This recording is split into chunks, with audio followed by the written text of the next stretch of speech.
ಎಲ್ಲರಿಗೂ ನಮಸ್ಕಾರ. ರುಚಿ ಮನೆಗೆ ಸ್ವಾಗತ. ಎಲ್ಲರಿಗೂ ನವರಾತ್ರಿಯ 3ನೇ ದಿನದ ಶುಭಾಶಯಗಳು. ಯಾರೆಲ್ಲ ನನ್ನ ಯೂಟ್ಯೂಬ್ ಚಾನಲ್ನ ಸಬ್ಸ್ಕ್ರೈಬ್ ಮಾಡದೆ ನೋಡ್ತಾ ಇದ್ದೀರೋ ಪ್ಲೀಸ್ ಸಬ್ಸ್ಕ್ರೈಬ್ ಮಾಡ್ಕೊಳ್ಳಿ. ಹಾಗೆ ಒಂದು ಲೈಕ್ ಮಾಡಿ, ಶೇರ್ ಮಾಡಿ, ಕಮೆಂಟ್ ಮಾಡೋದನ್ನ ಮರಿಬೇಡಿ. ಇವತ್ತಿನ ದಿನ ನೈವೇದ್ಯಕ್ಕೆ ಹೆಸರುಬೇಳೆ ಪಾಯಸ ಮಾಡ್ತಾಯಿದ್ದೀನಿ. ದಿನಕ್ಕೊಂದೊಂದು ಥರ ನೈವೇದ್ಯ ಮಾಡಿಡ್ತಾ ಇರೋದು. ಹಾಗಾಗಿ ಇವತ್ತಿನ ದಿವಸ ನಾನು ಹೆಸರುಬೇಳೆ ಪಾಯಸ ಮಾಡ್ತಾಯಿದ್ದೀನಿ. ಇವತ್ತು ಸ್ವಲ್ಪ ಬೇಗನೆ ಎದ್ದು ಬಂದಿರೋದು. 4:15 4:45ಗೆಲ್ಲ ನಾನು ಕೆಳಗಡೆ ಬಂದುಬಿಟ್ಟಿದ್ದೆ ಮನೆಯೆಲ್ಲ ಕ್ಲೀನ್ ಮಾಡೋಣ ಅಂತ ಹೇಳಿ. ಅಂದರೆ ಇವತ್ತು ಮಕ್ಳಿಗೆ ಟಿಫನ್ ಎಲ್ಲ ಸ್ವಲ್ಪ ಬೇರೆ ಬೇರೆ ಮಾಡಬೇಕಾಗಿತ್ತು. ಹಾಗಾಗಿ ಸಲಾಡೆಲ್ಲ ಕೇಳಿದರು. ಚಪಾತಿ ಮತ್ತು ಇದೆಲ್ಲ ಅಂತಂದರೆ ಸ್ವಲ್ಪ ಲೇಟ್ ಆಗುತ್ತಲ್ಲ ಪೂಜೆ ಮಾಡೋದಕ್ಕೆಲ್ಲ.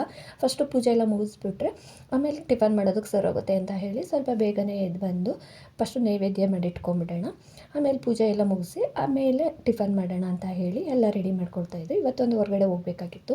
ನಾನು ಹಿಂದಿನ ವೀಡಿಯೋದಲ್ಲೇ ಹೇಳಿದೆ, ಚಿಕ್ಕಪೇಟೆಗೆ ಹೋಗಿದ್ವಿ ಒಂದು ಸ್ಯಾರಿ ತೊಗೊಬರೋದಕ್ಕೆ. ಹಾಗಾಗಿ ಇವತ್ತು ಸೀಮಂತ ಆಯಿತು. ಆ ಸೀಮಂತಕ್ಕೆ ಬೇರೆ ಹೋಗಬೇಕಾಗಿತ್ತು. ಹಾಗೆ ದೇವಸ್ಥಾನಕ್ಕೆ ಹೋಗಿ ಸೀಮಂತಕ್ಕೆ ಹೋಗ್ಬಿಟ್ಟು ಬರೋಣ ಅಂತ ಅಂದ್ಕೊಂಡ್ವಿ. ನೈವೇದ್ಯ ಎಲ್ಲ ಮಾಡಿದೆಲ್ಲ ಆಯಿತು. ಎಲ್ಲ ರೆಡಿ ಮಾಡ್ಕೊಂಡಿದ್ದಾದ್ಮೇಲೆ ಇನ್ನು ಪೂಜೆ ಮಾಡೋಣ ಅಂತ ಅಂದ್ಕೊಂಡ್ವಿ. ಫಸ್ಟು ಹೊಸ್ಲು ಪೂಜೆ ಮಾಡಿಕೊಂಡು ಒಳಗಡೆ ದೀಪ ಹಚ್ಬೇಕಾ ಇಲ್ಲ ಒಳಗಡೆ ದೀಪ ಹಚ್ಚಿ ಆನಂತರ ಹೊಸ್ಲು ಪೂಜೆ ಮಾಡಬೇಕಾ ನಂಗೆ ಗೊತ್ತಿಲ್ಲ. ಆದರೆ ನಾವು ಫಸ್ಟು ಮನೆ ಒಳಗಡೆ ಪೂಜೆ ಮಾಡಿ ಆಮೇಲೆ ಹೊಸ್ಲು ಪೂಜೆ ಮಾಡ್ತೀವಿ. ಬೇರೆ ನಿಮಗೆ ನೀವೆಲ್ಲರೂ ಹೇಗೆ ಮಾಡ್ತೀರಾ ಅಂತ ನನಗೆ ಗೊತ್ತಿಲ್ಲ. ಏನಾದರೂ ನಿಮ್ಗೆ ಗೊತ್ತಿದ್ರೆ ನೀವು ಹೇಗೆ ಮಾಡ್ತೀರಾ ಅಂತ ಒಂದು ಕಮೆಂಟ್ ಮಾಡಿಬಿಡಿ. ಇವತ್ತು 3ನೇ ದಿನ ಆಗಿರೋದ್ರಿಂದ ಚಂದ್ರಕಟ್ಟ ದೇವಿನ ಪೂಜಿಸೋದು. ಅವ್ರಿಗೆ ಇಷ್ಟವಾಗಿರೋ ಕಲರು ಬಂದು ಬ್ಲೂ ಕಲರ್.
ಪೂಜೆ ಎಲ್ಲ ಮುಗಿಸಿದಾಯಿತು. ಇನ್ನು ಅಡುಗೆ ಮಾಡಬೇಕಲ್ಲ, ಟಿಫನ್ ರೆಡಿ ಮಾಡಬೇಕು ಇನ್ನು ಮಕ್ಳಿಗೆ ಹೋಗೋದಕ್ಕೆ ಅಂತ ಹೇಳಿ ಕಿಚನ್ ಬಂದೆ. ಇವಾಗ ಹೆಸ್ರು ಕಾಳು ಮೊಳಕೆ ಕಟ್ಟಿದೆ. ಹೆಸ್ರು ಕಾಳು ಮೊಳಕೆ ಕಟ್ಟಿದ್ದು ಸ್ವಲ್ಪ ಬಿಸಿನೀರಾಗಿ ನೆನೆಸಿಟ್ಟು ಕಾರ್ನ ಒಂದೇ ಒಂದು ಕುದಿ ಬರೋ ತನಕ ಬೇಯಿಸ್ಕೊಂಡ್ರೆ ತುಂಬಾ ಚೆನ್ನಾಗಿರುತ್ತೆ, ಟೇಸ್ಟ್ ತುಂಬ ಚೆನ್ನಾಗಿರುತ್ತೆ.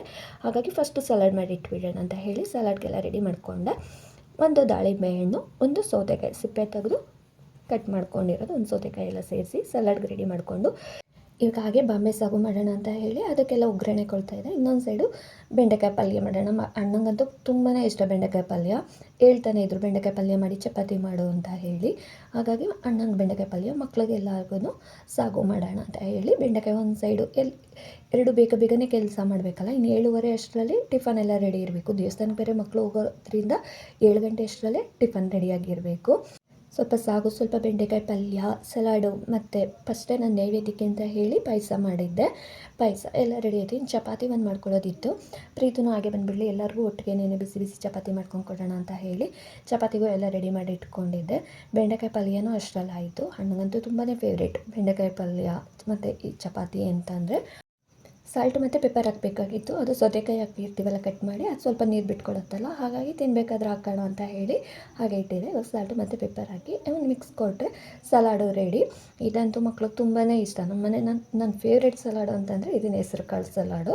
ಇದಂತೂ ನಾನು ವಾರದಲ್ಲಿ ಇಲ್ಲಾಂದರೆ 15 ದಿವ್ಸಕ್ಕೆ ಒಂದು ಸಾರಿ ಆದರೂ ನಾನು ಈ ಸಲಾಡ್ ಮಾಡ್ತೀನಿ ಯಾವಾಗಲೂ. ಅದರಲ್ಲೂ ದಾಳಿಂಬೆ ಹಣ್ಣು ಇತ್ತು ಅಂದರೆ ನನಗೆ ನೆನಪಾಗೋದೇ ಈ ಹೆಸ್ರು ಕಾಳು ಸಲಾಡು.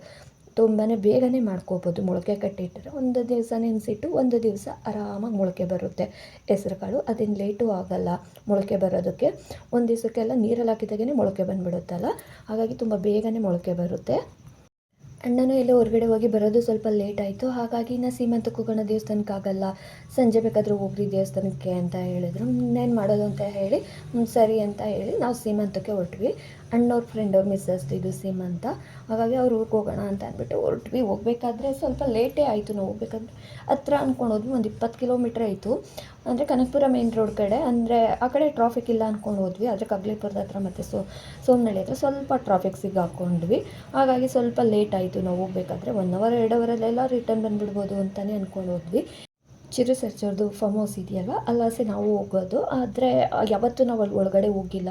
ಹೊರಗಡೆ ಅಂತೂ ತುಂಬ ಸರಿ ಅಲ್ಲಾಸೆ ಹೋಗಿದ್ದೀವಿ ಅವರು ಫಾರ್ಮ್ ಹೌಸ್ ಹತ್ರ, ಅದ್ರ ಒಳಗಡೆ ಹೋಗಿರಲಿಲ್ಲ. ನಾವು ಹೋಗೋ ಅಷ್ಟರಲ್ಲಿ ಸೀಮಂತ ಶಾಸ್ತ್ರ ಸ್ಟಾರ್ಟ್ ಆಗೋಗಿತ್ತು. ನಾವು ಹೋಗಿ ಅರ್ಶಿನ ಕುಂಕುಮ ಎಲ್ಲ ಕೊಟ್ಟು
ಸೀಮಂತ ಶಾಸ್ತ್ರ ಮುಗಿಸ್ಕೊಂಡು ಹಾಗೆ ಊಟ ಮುಗಿಸ್ಕೊಂಡು ಬಂದ್ವಿ.